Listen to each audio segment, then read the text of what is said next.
Today's guest conversation is with one of the best mental performance coaches in North America, my good buddy, Mr. Curtis Pelletier. What's Here's up, dog? episode 77 of the Baseball Forward podcast. Curtis, what's that? What's up? What's going on? Look at your teeth look extra white today, bro. Hey, man. Hey, you know what? I'm gonna make sure my mom hears that because she paid. My mom and dad paid for the braces. I wore headgear. Let's start off with this, okay? You look wore like a kid that wore headgear. Yeah, bro. yep. I had buck teeth. I looked like a little beaver. Okay. Uh-huh. I used to chew on logs. My twin brother and I. Yeah. Super cute, big teeth. Right. My mom would always say, "Someday your head's gonna grow into your teeth." Oh my God. And That's I'm like, awesome. Mom, but this is how ruthless my mom is. And Mom, Debbie, Hawley, I know you're gonna listen to this. You traumatized me as a kid. Not really. You were an amazing mom, but this is what she did for my brother and I. 5th grade, we got braces, right?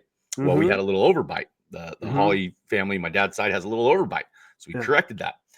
So back then you wear headgear, right? To correct it.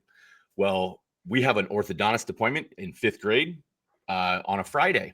Orthodontist appointment's at 7:30. Oh, great. Hey, I'm thinking the whole time when you go to the orthodontist and you got they're like, you need to wear headgear for the first 48 hours for it to sit in. And I'm thinking, it's Friday. There's no way. So we're getting in the car, going, driving from the orthodontist. I got my headgear, and my brother's got his headgear on. And my mom, I said something like, going home. And my mom goes, "Oh no, you're not going home. You're going to school." I had to roll through Doug Valley Elementary on the Air Force Academy with headgear in 5th grade. Yeah. What do you think of that, man? But sounds like a core memory. all to say, thank you for your compliment on my way. Yeah, man. Yeah, man. I'm sorry I opened that can of worms. My bad. Your teeth look pretty white. What's these are all fake, actually, bro. I had all fake teeth. I don't give a crap. Hey, these are real. So still, but you look fantastic. Hey, let me start by saying this. Talking with Curtis Pelletier. I'm getting better at that. On the Baseball Forward podcast, episode 77. This is the second time he's been on the Baseball Forward podcast. I just want to say this, like, as your friend, I'm really happy for you. I'm watching what you're doing, and it motivates me.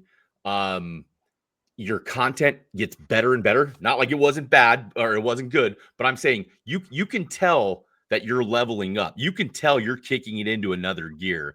And it's noticeable. I'm happy for you. I'm proud of you, and keep that thing going, man, because it makes me want to put out my best effort. I think it's just the evolution of doing the small things daily. The recipe is simple. It's not easy. And when you follow the recipe, you get what you plan for, in a sense. It's really why a lot of people don't achieve their goals, because you got to fall in love with the mundane. You got to do the small things every day in order to even set big goals. Like you text me after that last email and said how much you liked with the clipboards, and I sent you a picture. I got a clipboard wall here. I got 9 clipboards up, all labeled, all dialed in. We're talking about that later. Really, really organized. But it took me a while to come up with this process. So I think, as content improves, it's because my life has improved. Yeah, I wouldn't even call it an improvement. Just call it an evolution. It's scripted. It's where I've been wanting to be. So, 6 months ago, I was where I was 6 months ago. I didn't rush this last 6 months. I'm here for a reason. I'm here by design, right? So 6 months from now, I'll be where I am by design. I'm not going to rush that process. Amen. Right? It's not about outcome. Outcome will come. If I chase outcome, shit'll be rushed. So we just follow the dailies that we set. We set the proper dailies. We audit our dailies. Is this daily working? Yes or no? Yes, it's adding to my goal. Yes, it's pointed towards my goal. We keep doing that. And you have to always keep adjusting. And in order to evolve, you have to adjust daily. Whether it's your schedule, whether it's yourself, whether it's your circle, whether it's your environment, anything it is, your diet. I had to start going. I just changed from going to the gym at 6 to 3 in the morning, because that's how the evolution of my life. I live an East Coast lifestyle. Yeah. based on my clients. So people think, oh, it's crazy. I was like, well, no, I'm in bed at 8. It's not that crazy. Yeah. I get my 7 hours of sleep. I'm good to go. I love that.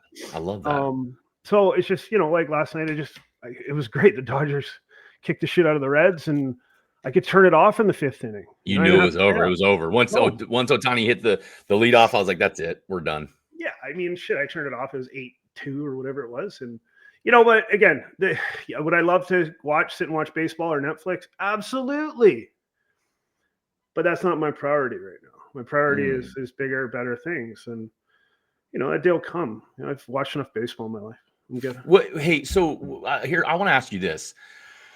I think to be good at something, you have to have a focus. You have to have obsession. You have that an obsession, a passion, whatever you want to call it, right? Okay. But I want to say this specifically about being a mental performance coach, because Curtis, you and I both know that the missing link for the great majority of guys that don't make it is what's between the ears.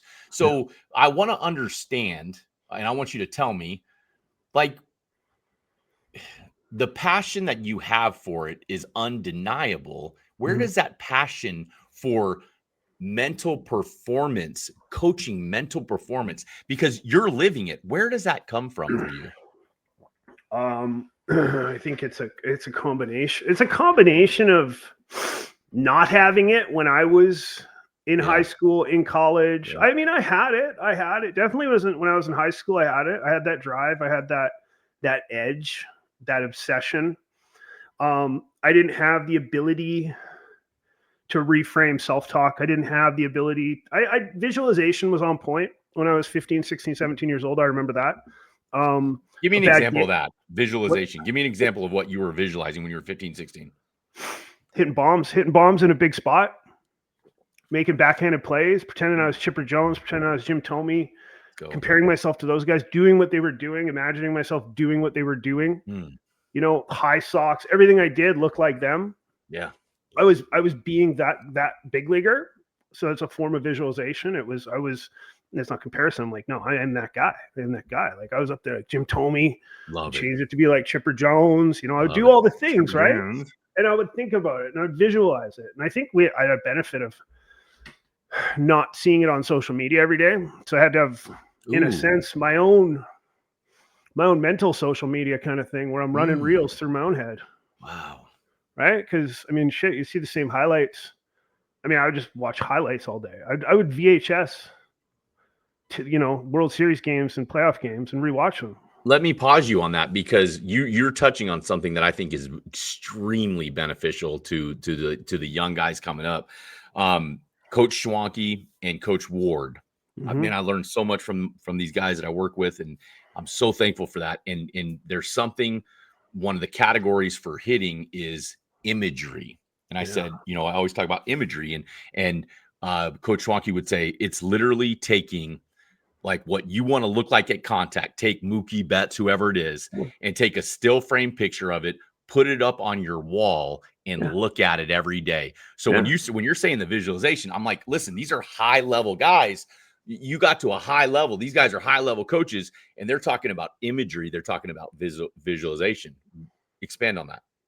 Yeah. I mean, it was a lot of work, but I would set up a video camera and then I'd set up 2 TVs. I would swing off the tee in my basement. I'd put Chipper Jones up on a TV. I'd put myself up on a TV. I'd try to match them up. I'd be like, no, not quite there. Wow. I'd try to go frame by frame as good as our VCR freaking worked at the time. That was real fun, I'm sure. I was obsessed with that. I was obsessed with my swing. And, it was great. Having that obsession benefited me, with a lot of the cool stuff I got to do in baseball. So it's that, that was one positive that I did have, right? The having a crappy game, in my junior year or sophomore year, I had a hard time rebounding. If I went 0 for 4 or 0 for 8 in a doubleheader, I wouldn't talk for 3 days. I would be so down on myself. It would dominate my life, right? So that piece, a lot of youth deal with right now. And there's a lot of comparison, especially at the high school level. Johnny signed a letter of intent Timmy's going to this school, X, shit, I'm Preach. not doing it. I'm never going to do it, you Nope. know?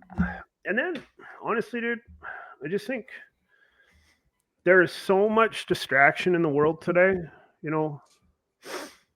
We talk about four trauma responses and how to respond to trauma and where it came from in a sense is, you know, the main two are fight or flight, right? Like, Yep. so caveman days, tiger comes up, we either fight it or we run. Okay. But after that, we get to chill. We get to sit back down by the fire. We get to feel safe again. You know, right now, there's a tiger every second. The tiger comes, you fight it. Boom, there's another tiger on your cell phone. Boom, there's another tiger on the news. Boom, there's another tiger at school. Boom, Instagram's a tiger. TikTok's a tiger. There's just tigers everywhere. So you can't fight it. You can't run from it. The other two are freeze, and the last one is fawn. So fawning is the biggest one, and that's what I see with kids is they're trying to be fawning. Fawning is a term where we kind of adapt to our environment to be like it, to be accepted into it. And that's a real common way that we don't talk about dealing with trauma. So instead of dealing with the trauma, we fawn. We morph. We turn into this chameleon in a sense. We're never our true self. We start growing our hair like everybody else. We start wearing the necklaces everybody else is wearing. We start talking like everybody else, and we never really become who we should be or who we are based on our family's core values, if they have any. Man.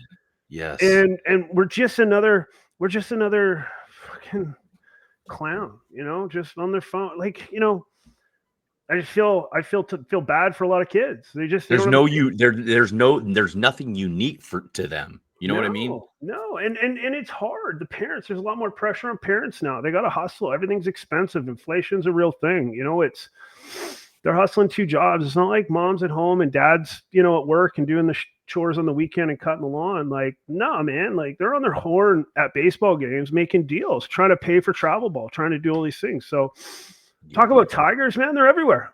Yeah. They're everywhere. We don't get a chance to sit and chill. So I am that chance to sit and chill. I am that chance for Mindset U members to go, okay, how do you feel in this moment? I don't know. Cool. Perfect. Let's name it. Let's put a name on it. Crappy. Perfect. Let's talk about feeling crappy. What does crappy feel like? And we learn how to feel. We learn, again, this isn't sport related, although it really helps your sports. Yes, but it helps you become a good person. It helps you become a good parent. It helps you become a good partner, employee, everything. When you know how to deal with your feelings, when you know how to avoid certain situations that aren't based on that don't meet your core values, you know, you learn how to communicate properly. You learn how to process instead of react, right? You learn how to respond. That's what drives me. That's what drives me every day is that, man, I get a kick out of it when parents go, holy cow, you know, my kid has not snapped in a week. That's huge. I'm like, okay, now we're talking. Like this is the start. This is practical application. I want to ask you something because it goes along the same lines. I talking with Curtis Pelletier on episode 77 of the Baseball Forward podcast today. Last night I had a conversation with my sons, and we came home from baseball practice, and we really good workout, good practice, and my dad, when I used to mess up, the downfall of my career is I didn't understand how to handle failure. I didn't understand that failure was built into the game. That didn't make sense to me. What I was told growing up was, and to the best that they could, was control your emotions. Like, what the heck does control your emotions mean? So last night we're driving home in my truck, and we're talking, just having a conversation about baseball, and I said, the emotions, like we've got to practice failing. And I think it takes awareness for players. So what I told my boys was this, is I was like, you guys, sometimes you see extreme highs and you see extreme lows, and that's understandable. They're 10 and 11, they're learning, right? But point being is, there's extreme highs and extreme lows. You avoid the extreme highs and the extreme lows by being prepared and having an expectation what's going to happen. And my sentiment to the boys was I was like, do you ever expect to fail? And they're like, no. And I'm like, that's not reasonable. Yeah. Because if you don't expect to fail, if you don't expect it and you don't plan it, if you don't plan that everything is not going to go right. Hey, my teacher gave me a last minute assignment. Hey, it's not going to go to the script and to the plan daily. In everything you do, there's going to, just what we did. Hey, you had an issue and we have to adapt, right? Getting on this podcast. But my point in saying that is because I want to get your take on it is, it hit me last night as I'm talking through with my boys. I'm 45 and I'm learning by listening to 10 and 11-year-olds. And I'm sitting there like, how do you control your emotions? You practice failing. You anticipate that something's gonna go wrong. We don't want it to go wrong. We're not trying for it to go wrong, but planning and understanding that you're in the moment of failure, which will come today, and it's gonna come at this practice, and it's gonna come in school. If you don't have an expectation of failure being a part of your day-to-day life, boy, it's going to be hard because you're creating false expectations. What comes to your mind when I say all that stuff? Well, the first thing that comes to mind is when we talk about failure, we're talking about outcome, right? Yeah. So we're preparing for an outcome. That's right. Whereas I'm very focused on process. So let's backtrack that a little bit and understand that it's got to be, Chase and I talk about this all the time. I always talk about Chase. Chase Lamon, stud. Yeah, but Chase is my guy. We're really good friends when we talk about this. And we had a really good conversation about how we frame our words. And then it led into, how we frame, I used to have a sign in my facility. I used to own a big facility. A big sign that said, "Don't be late" on the wall. Right? Don't be late. Don't be late. But we talked about this, and I'm very, very, very conscious of this now. Is Ross, when I say don't think of an elephant, what do you think of? Don't think of what? An elephant. I think of an elephant. So if I say don't be late, what do you hear? Late. I think about being late. Being late. So you're thinking about being late. Boy, that's a good point. Good point. So now we're starting to recategorize that and Chase, this is what I love. I work with my hitter. I still work with hitters. We're not saying don't be late. We're saying you got two options: be on time or be early. Okay. Ooh. Be on time or be early. Again, this is Chase Lamino. Let's quote him on that one. But then we talked about what is failure.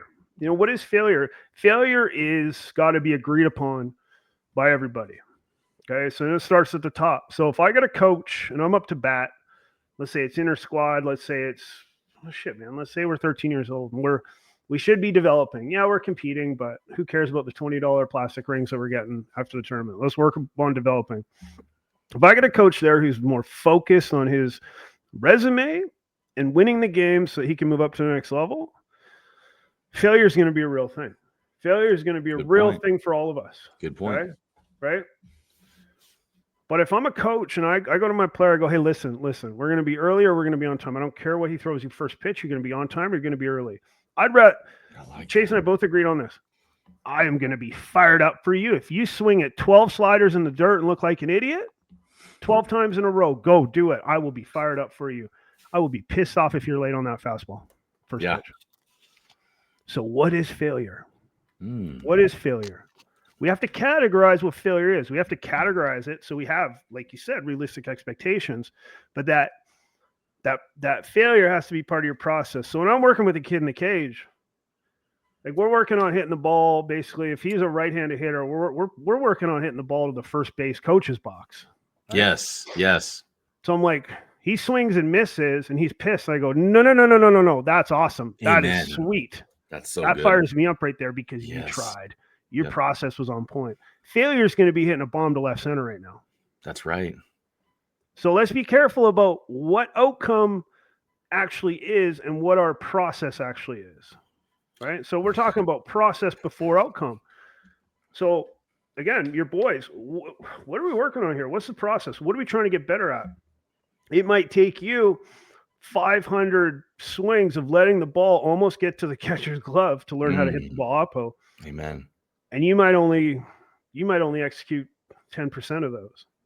Awesome. Great. It's funny that you say it like that because I literally told the guys last night, I could see some frustration on some guys that they're probably kicking, they're 10 and 11, kicking some balls that they shouldn't kick.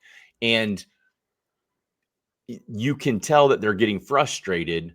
But my message to them was, do you realize how many ground balls it takes for your eyes to see the ball hop that way and that way and that way and that way for you to truly feel comfortable with how your body needs to move with the baseball? Yeah. And they don't get that. And so when I hear you say that, or they didn't think about it that way, but when I hear you say outcome versus what's my process, our focus after I said that is, this is not about getting it absolutely right in your eyes right now. This is about you seeing as many ground balls as you can so you can trial and error.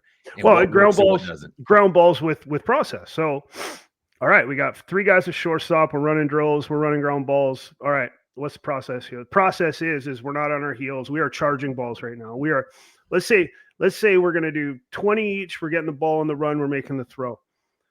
If you run up to the ball and you hesitate and the ball shoots off you because of a weird hop, that's a failure.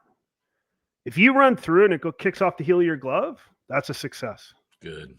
That's a success. I'd be like, yep, oh boy, keep doing it. That's right. Keep doing that. That's it right there. That's it right there. You keep doing that. Keep doing that. Keep doing that. Don't stop doing that. You're so close. That's success, right? But it's got to be from the top, Ross. You're right, 100%, dude. The coach is fired up for them, and he's just like, yes, keep going. I see how physical you guys are being. I see how aggressive you guys are being. And that's got to be the focal point for a lot of coaches, a lot of managers is, again, the process. If I'm a coach and everyone's being passive and they're not following the process that we agreed upon from day one, then I'll go, hey, everybody, what are we doing here? What are we doing here? There is failure here. But the failure isn't the outcome. The failure is that you guys are not saying what you said you were going to do. Okay? So, again, no different than the evolution of me, the evolution of an infielder needs to be you follow the process. You do what's required. It's not outcome. Who gives a shit if you make errors in high school? Who gives a shit? They give a shit if you make errors in Omaha. But shit, dude, you're at a mid-major and you make a bunch of errors. You get better your junior year. Nobody even thinks about that. That's right. Arm strength goes up. That's right. You get better. You get stronger. Like, you just keep getting better and better and better and better. And truly, most baseball players, unfortunately, they hang it up too early. By 21, 22, 23 is where they really see it. That's when they really get physical and everything starts to pop. So, right. You talk about kids 15, 16, 17, they're like, oh, I haven't got a D1 offer. It's like, shut the fuck up. Yeah, you're like, what are you talking about? Like, just go play. Yeah, man. What are we doing here? 5'10", 150 pounds. And Totally. but you know what? You said something that I want to go back to is it starts at the top. Mm-hmm. And there has to be, in everything you do, don't care what it is, you have to have realistic expectations of what you're trying to accomplish. Is it realistic? Are we all on the same page? Because Curtis, when I say that, if I told you this right now, if I said, and I'm just making this up, but if I said, hey, I got a guy right now, Curtis, that's a sophomore in high school. He doesn't have hair under his arms. He hasn't broke 80 yet. Mm-hmm. And his parents want to start the recruiting process. What would you say to that? I mean, why? Yeah. Why? Like, we're recruiting for what? Like, what do we talk? Like, sounds like you'd be a better swimmer with no body hair right now. What are we doing here? Like, okay, well, what do you have to show? Yes. And that's for me. Again, I've done that with people. It's like, all right, show me some video. Like, what are we working with here? Maybe the kid rakes. I don't know. Like, maybe he's got a sick knuckleball we can sell. I don't know. But the point is for all because again, with baseball forward, and I know with you, it's like you say reframing words, and I like that a lot, like reframing your words and the way you speak to yourself. It's not about can't. It's about what you can do, mm-hmm. and being realistic of what your peak looks like and when that will come, because too many people, and it just, we're talking about recruiting just right now, just in this example, the expectations aren't real. It causes failure because they're not replying to me. The unrealistic expectations cause the failure that you shouldn't be focused on anyway, because you should be focused on a process. And it's a never ending cycle. And you know what? That's it beats you down when you feel like you're constantly failing. It beats you down. That's why I love what you're all about so much of being a performance coach is, dude, you have to live it every single day. I think there's some absolutes though. Like, okay, we'll go back to the recruiting piece. It's like, I think it's cool because there's actual there's actual analytics and data points that you kind of got to be at certain levels to get to certain levels, unless you do something, unless you're some outlier and you run up, 5.2 60 or whatever, like it's never been done before, right? That'd be quick. But if you did that, you wouldn't have to. That'd be your only tool. You'd be good on that tool. If that guy existed, I'd nickname him Lightning. Okay. But like, okay, you're this age, you're this old, you're this weight. Cool, awesome. Okay, what's your, how fast you run? How far do you hit the ball? How hard do you hit the ball? How hard do you throw the ball? What, like, tell me about your tools. Like, let's measure your tools right now.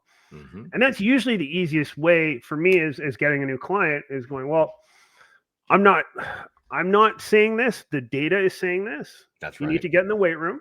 Objective. Okay? You need to keep following the process. I'll give you 300,000 examples of kids your size who've gone on to play D1 baseball or pro baseball, et cetera, et cetera. Just keep following that process. You don't need to start this process right now because all it's going to do is tear a hole in you. And people say no. You don't need to hear no right now. You don't need to hear anything. You just need to shut up and do the work. I got something for you, and I want you to say it just from your experience and your background, because people, I want it in your words. But if I'm a kid and I'm reaching out to coach, and it's the right time, I'm a senior and I'm reaching out to coaches, and they're First not. thing I'd say, if you were the kid reaching out, I'd be like, bro, you got to fix your teeth. Maybe get a little bit of a tan. I lost my tan. Anyway, but they're not replying back to me. So what I want in your words is this, like, because I think it's important for kids to understand this. I always say sometimes no response is the response. And that's really, sometimes that's hard to discern if you're not getting quality objective feedback. So if you're giving advice to a kid and he sent out 10 emails to a school, tried connecting with them on Twitter, tried leaving voicemails, and they're not getting back with them, what say you on that? What would your advice be to that kid? Move on. That's it, man. Move on. Like, go get better and send more then. I don't know. Like, you're not, there's something, like, I remember when I was coaching college baseball, and I was in recruiting for summer ball, et cetera, I was getting emails all the time, like nonstop, minimum 10 a day. Yep. And I got to see something within the first 5 to 10 seconds to keep watching. Let's go. Yep. That's it. Like, if I see a bad movement within the first 3 seconds, I'm out. Yep. I just, there's too many of you, man. There's hundreds of you falling out of every tree, kid. That was Dusty Hart said that. Dusty, I love that. He's like, no, they're stinking. They're stinking, hundreds of him falling out of every tree around here, Shout out to Dusty. He's the man too. Look up. Dusty, that's a couple of quality names that you put out there. Chase Lamon is an absolute stud. Love the guy. Mm-hmm. And Dusty Hart's as good as it gets. Those are good names. Some of my boys right there. Yeah. I just got, I just had, one of my clients, been with him for 2 years. He just signed at Blinn, full scholarship. Let's go. He's from Saskatchewan, baby. Saskatchewan. Just made the Canadian national team. Actually got the Canadian national team head coach coming on in half an hour here. Hey, what's the kid's name? Let's give him some love. Aiden Kilshaw. Let's go, Aiden Kilshaw. Go follow me on Twitter, butt knocker. Left-handed hitting catcher, baby. Yeah, they're down. They're actually at Blinn right now. I just talked to all of them, so they just went and did a visit. That's awesome, dude. Yeah, man. Yeah, no, it fires me up. But anyway, it's I've had kids say this. I say, hey, reach out to this school. Keep peppering them. And again, And I said, I know this. Like, let me see what you're sending them. If you're Sure. if you're sending them BP where you're fouling balls off, expect not to get a response. Yep. Right. If Yep. you're sending BP where you swing and miss, or you're sending a ground ball you're not charging hard, or not you hit a single and it's a 75% 90, do not expect a response. And let me say this. Let me say this so I can get this on film. Anybody that asks me, Ross, what should the video look like? It should be I want you working in a cage or out on a field with that, whatever. But I want you taking the best swings you've ever taken of your life. What's the intent? Hey, I'm trying to hit missiles. Mm-hmm. I'm letting it fly, because I watch videos and I'm like, the swing looks nice, but it's slow and it's careful. And it's like, no, man, I don't have time to build that. Correct. I need that to come in and compete now. Yeah. With that being said, with some videos, if I'm going to give advice on what you should be putting in a video, some BP of you absolutely taking ass hacks. I want to see that. Yes. I want to see your ceiling. I want to see what you got. I want to see some game ABs. Doesn't have to be missiles. In fact, I've seen some swings on some really good foul balls. Yeah. And I'm like, yep, that plays. That's awesome. Super close. That'll take me a week to tweak. Let's go. That's mental right there. That swing is on point. He's so close. It's a tiny fix. Pitchers, I don't know. I don't deal with pitchers. Cheese, baby. Cheese. Show me that Wisconsin cheese. See some repeatability. I want to see the ability to work downhill. Mound presence, tempo, attack. Yeah. The ability to rebound, just body language, everything, man. It's, everybody's so different. There's no cookie cutter player. Show your best, but figure out what your best is. Good. That's good advice right there. Talking with Curtis Pelletier on the Baseball Forward Podcast, episode 77. How about that? 77 episodes already. You're almost caught up to Joe Rogan. Man, it's crazy. It's crazy. It's weird. I'm going to be on his show next week. That's a joke. Joe, hey.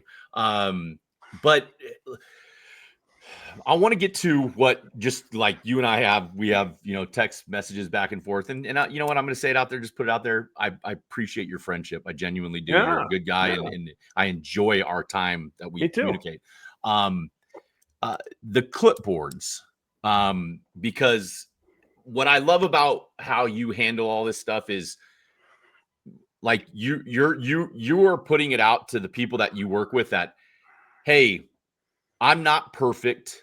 This is what I feel is the best right now. There's adaptability, there's adjustability. But your message, it resonates with me because you're real, and you're willing to do whatever it takes to get it right. And I think that's really important with anybody that you put your kids around, anybody that you work with, is it's not about what he knows.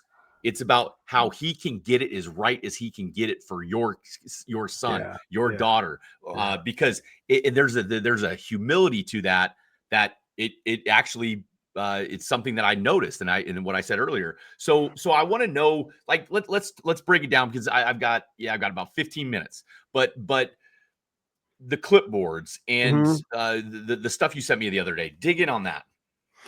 Yeah, man. I mean, again, it's all an evolution of a process. It's, I've always had these dreams, these goals, these things in my head. We'll call it a vision board. We'll call it visions. And I feel like, what did you just say? You just said something that got me thinking, was like,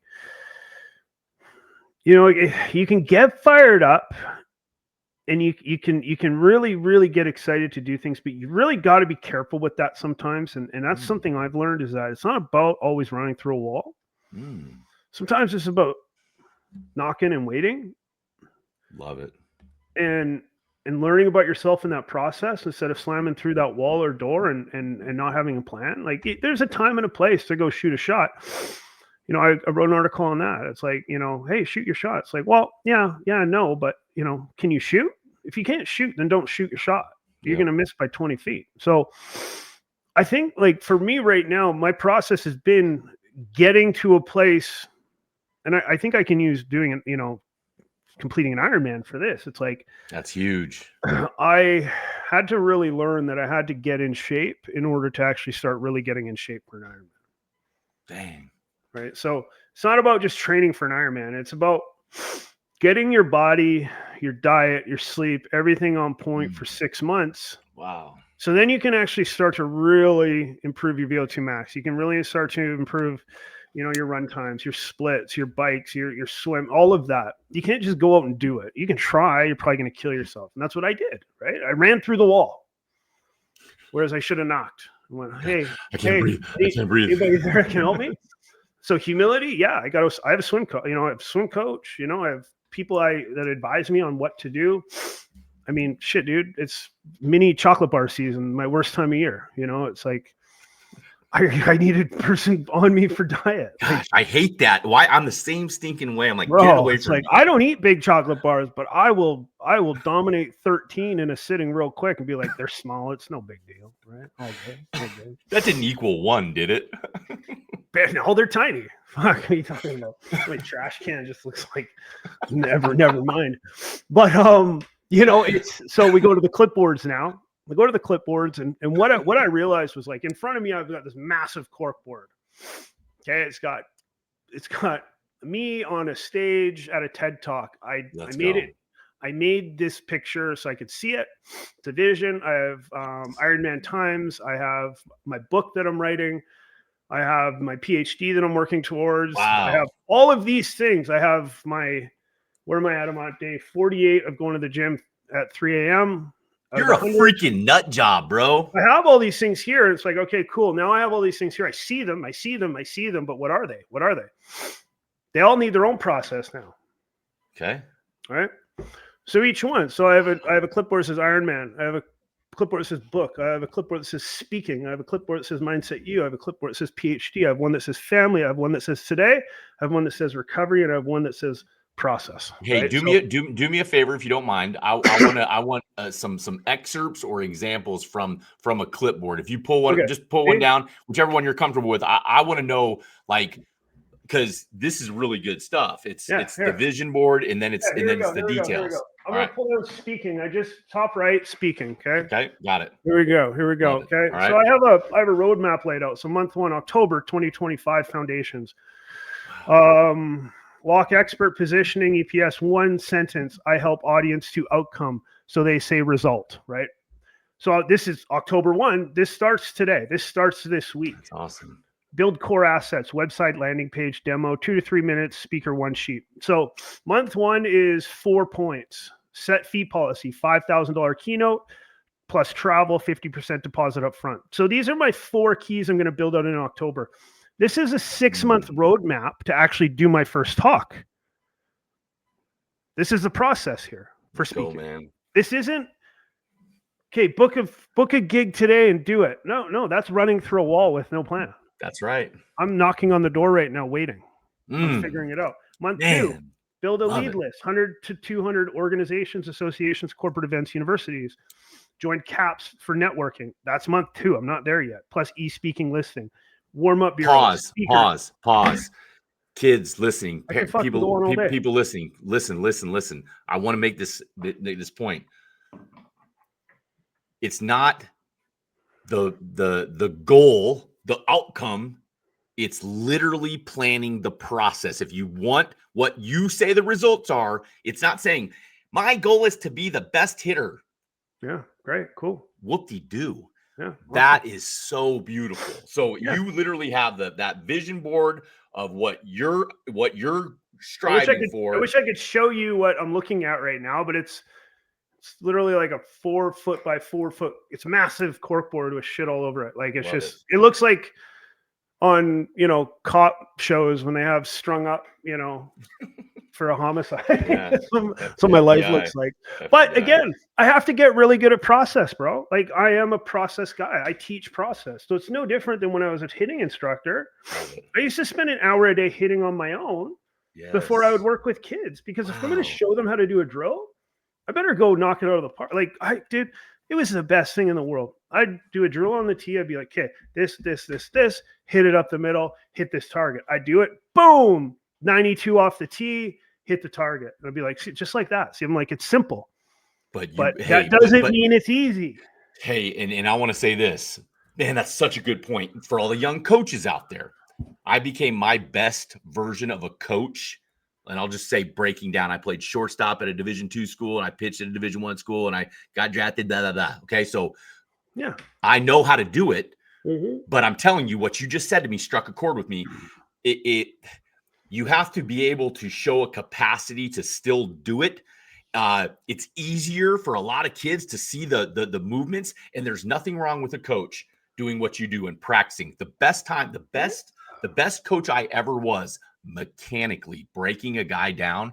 I would do the same thing, my friend. I would stand I would pitch for 30 minutes, and I'd sit in front of a net, and I'd just say, hey, what happens with my hips here? What happens when I break like this? What is this grip? Hey, I found this when I was done like 27, 28 that at a DBAT, they had me throw into live hitting leagues, and I found a cutter that was unhittable. And I'm like, why didn't I do this earlier in my life? I used to, God, 12, 15 years ago, like I'll name drop here, like Nick Pavetta and I used to play catch every day. Like I would catch his bullpens when he was 13, 14, 15, 16 years old. I worked with him privately, and shoot, man, we would just have fun and screw around, and he'd find a two-seamer, and he'd find this and find that. And, and it evolves. We wouldn't have thought he was going to go to the big leagues. He started game one. And you know what's so much fun about all this whole conversation in general? And again, I'm going to circle back to the very beginning. The thing that I enjoy watching from afar, you're in the midst of being a student. You are a student. You're a student. You're a student of life, and I want people to understand that. I want you have to have a drive to get better at everything. You don't know everything. Who cares? Learn. That's what I see. Here, and I always say this. I know we're short on time, but I didn't invent any of this stuff, bro. Yeah. This isn't me. I didn't invent process. I didn't invent mindset. I didn't invent mental performance. I didn't invent any of it. I didn't invent recovery. Like what I'm doing is, yes, I've practiced a lot of it. I apply a lot of it. I see result because of the process. Now I can go, okay, no, it actually does work. It takes a long damn time, dude. Yeah, it's going to take a long time. And not everyone has the patience for it, because unfortunately there's coaches online who will tell you they're going to crank up your exit velo 10 miles an hour in 2 weeks. And then you're good to go, and then you get drafted and you'll be good to go. I am in love. Drink that Kool-Aid. People drink that Kool-Aid all day. I'm in love with how process oriented you are about it. I had a kid the other day that I sent. I said, if this was my son and you asked for my recruiting advice, I said, I literally put it down. I said, his goal should be to have 100 at bats in the fall, 150 at bats in the spring, 100 at bats in the summer, 100 at bats in the sophomore fall, 200 at bats. So we had a total number of at bats, and we have an expectation of what he is going to need. Just like it's like so being those drafted. would be their own clipboards. So yeah, no, perfect. So spring 100, that's its own clipboard. Now within that clipboard, you have its own process. So you have intentional goals for those 100 at bats. Now we can break them down into 25s. Okay. So first 25, what am I working on? Second 25, what am I working on? Again, you talked about contingencies in a sense. What if I fail? Well, that's called being on offense. If I'm not where I want to be after 25, I'm going to stay on this path. If I hit this mark when I'm at 25, I'm going to amp it up to this mark here. Dude, you need to let me get on the horn with your kids. Let me jump in on some sessions and see what they think. I'm gonna do you one more, and I want you to get with some of the other kids that I help coach. Because listen, and I'm gonna wrap it up with this. I just want to help I'm sure, I just hope your kids don't have your teeth problem. That's my big thing. You take a look at these. Those are freaking beautiful. How do they wear their helmets with all the headgear on? Hey, I'm gonna go eat lunch, and I'm gonna think about that, and I'm gonna call my mom and be like, how could you do that to me? But listen. I want you, if somebody asked me, what's the last thing if you could ever coach kids, and it's the last thing you're ever going to tell a kid about the game of baseball? Yeah. I would say, take care of your mind, prepare your mind, prepare your mind, prepare your mind. You know? And I'm like, because there comes a point, and everybody can see the physical and what you're capable of. But if you want to have any chance at true peace and contentment playing this game and many other games, you have to train and prepare your mind. Yeah. I'll give you the last word, Curtis Pelletier, before I take us out. Yeah, I want to touch on that piece. You know, it's the last word, you know, kind of about the game. You know, for me, it would be don't allow it to be your whole identity. Amen. You know, I think there's a lot of us have done it. It's ruled us. It's dominated us. It's been our purpose. It's been our whole identity. And when it's taken away from us quickly, we're left with nothing. And from a young age, this is where I work with Mindset U, the athletes, is, hey, we're full. We're whole people. We have other things we do. Yes, baseball obsession 30% of the time.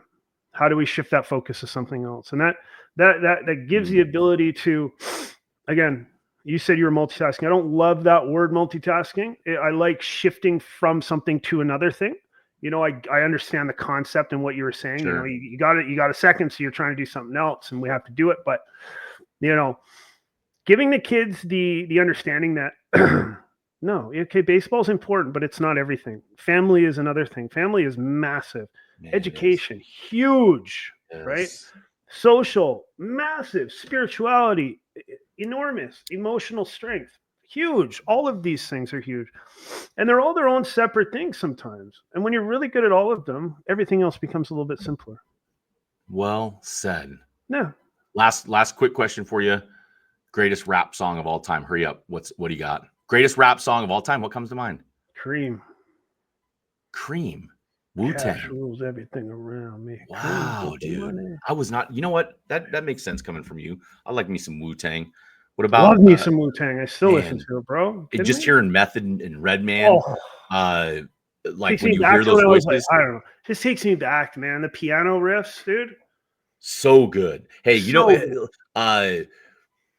I mean, we could go. I could now. I'm thinking of, like, you know, God, some Tupac, you know, some Biggie, some Tribe Called Quest. Dude, I was just gonna say Tribe. I think about. Oh, it's just beautiful music. De La Soul, and go on and on, bro. All right. Hey, good seeing you, my friend. Hey, Curtis Pelletier, episode 77. I challenge Baseball Forward podcast. I challenge anybody just to give me a call. You know, this is what I do. And let me just preface this. I know you just wrapped it up, but I'm re-wrapping it up here because that's what I do. I'll wrap it up again. I'll wrap it up. Wrap it up. A conversation with me is just a conversation with me. And I think a lot of kids get scared when it comes time to have that conversation on Zoom with me, because they think I'm this big, intimidating ex-scout, et cetera, et cetera. I'm not. Like, it's a conversation. I'm just a clown like you. You know, I've just done some shit wrong and figured out a better way to do it. And that's my goal, is to help you do that. So if you want to have a conversation, we have a conversation. There's no hard sell on anything. You know, everything is transparent. But man, let's just have a conversation. I don't think we have enough conversations these days like you and I are having. I agree. And you know what I'm going to say? Well, I vouch for you 100%. And I truly hope that people will use you, because it'll be some of the most meaningful conversation that you can have. Because if this guy doesn't provoke your thoughts and make you think and make you want to be a little bit better, you might need to go get yourself checked out. Curtis Pelletier, episode 77 of the Baseball Forward podcast. See you later, buddy. Thanks, brother.